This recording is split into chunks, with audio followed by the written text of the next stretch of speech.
کوئی جزیرہ تھا، وہاں کا سیاسی نظم یہ تھا کہ سال کی آخری تاریخ کو جو ان کا موجودہ بادشاہ ہوتا اس کو جنگل میں چھوڑتے اور نیا بادشاہ لینے کے لیے وہ ساحل پہ آ جاتے۔ جو پہلا شخص ساحل پہ اترتا اس کو اپنا حکمران مان لیتے۔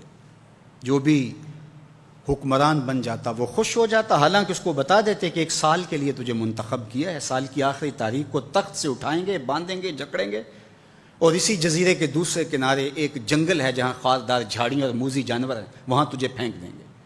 وہ بھول جاتا، کہتا دیکھی جائے گی۔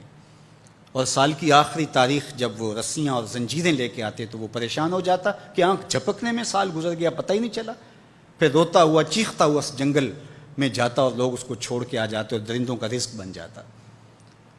اور جو بھی آتا اس نے کبھی انکار نہیں کیا تھا۔ پہلی بار ایسا ہوا کہ جس شخص کو انہوں نے ہار ڈالے، گارڈ آف آنر دیا، تعظیم تکریم دی، سیلوٹ کیا، اس نے کہا یہ سب کیا ہے؟ کہا کہ آج کے بعد تو ہمارا حکمران ہے۔ کہا میں تو امور سلطنت نہیں جانتا، میں تو تاجر آدمی ہوں، چیزیں بیچنے آیا ہوں۔ کہا کہ ہمارا اصول یہی ہے کہ سال کی پہلی تاریخ کو پہلا شخص جو جزیرے پہ قدم رکھتا ہے وہ ہمارا حکمران ہوتا ہے۔ اس نے کہا میں تو امور سلطنت کو نہیں جانتا، تو یہ کس طرح ذمہ داری قبول کر سکتا ہوں؟ انہوں نے کہا کہ تمہیں کرنا ہوگی، اس کے علاوہ کوئی راستہ نہیں ہے، ہمارا یہ قانون ہے، ضابطہ ہے۔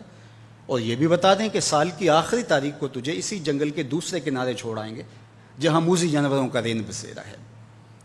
تو اس نے کہا اگر انجام اتنا دردناک اور خطرناک ہے پھر تو میں بالکل جانے کے لیے تیار نہیں ہوں۔ تو انہوں نے کہا تو چاہے نہ چاہے باندھ کے بھی تخت پہ بٹھانا پڑا تمہیں بٹھائیں گے۔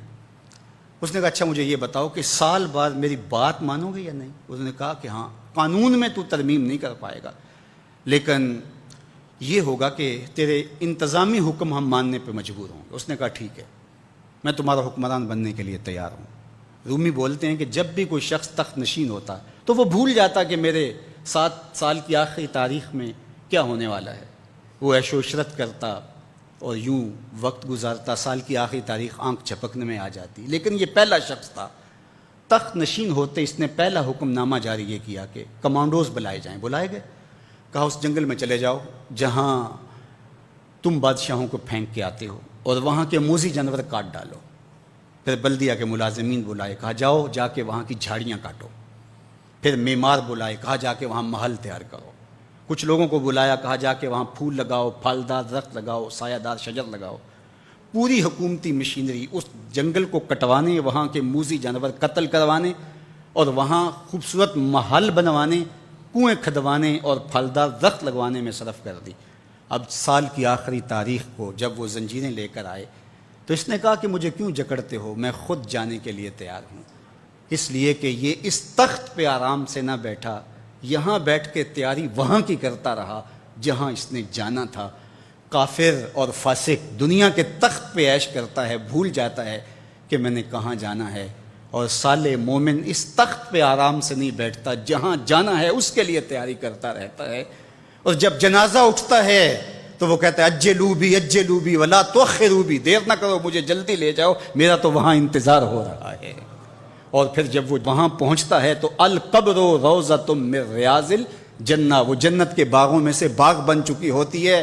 وہ سارے تھور، ساری جھاڑیاں، ساری آگ اور وہاں کے سارے بھڑکتے ہوئے شعلے بجھا چکا ہوتا ہے، اپنے اعمال کے لشکر بھیج کے۔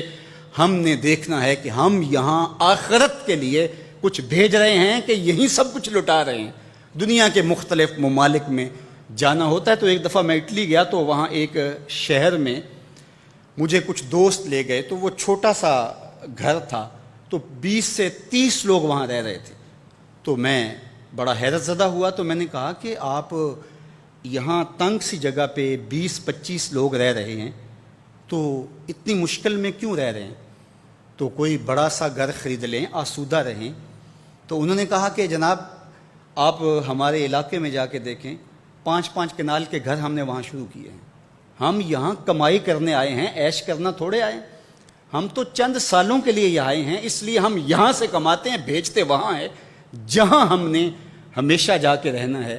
میں نے کہا یہی تو میں سمجھانے آیا ہوں، جہاں جتنا رہنا ہے وہاں کا انتظام بھی اس حساب سے کرو۔ حضور نے فرمایا کن فی الدنیا کانک غریب او عابر السبیل، دنیا میں ایسے رہو جس طرح مسافر اجنبی رہتا ہے. دنیا پر جینا لگا کے بیٹھ جاؤ. چند دن کے لیے آئے ہو. یہ آخرت کی کھیتی ہے، دارالعمل ہے، وہ آخر دارالجزا ہے. تو قبل اس سے کہ وہ وقت آئے ہاتھ ملتے رہ جائیں، توبہ کا در کھلا ہے.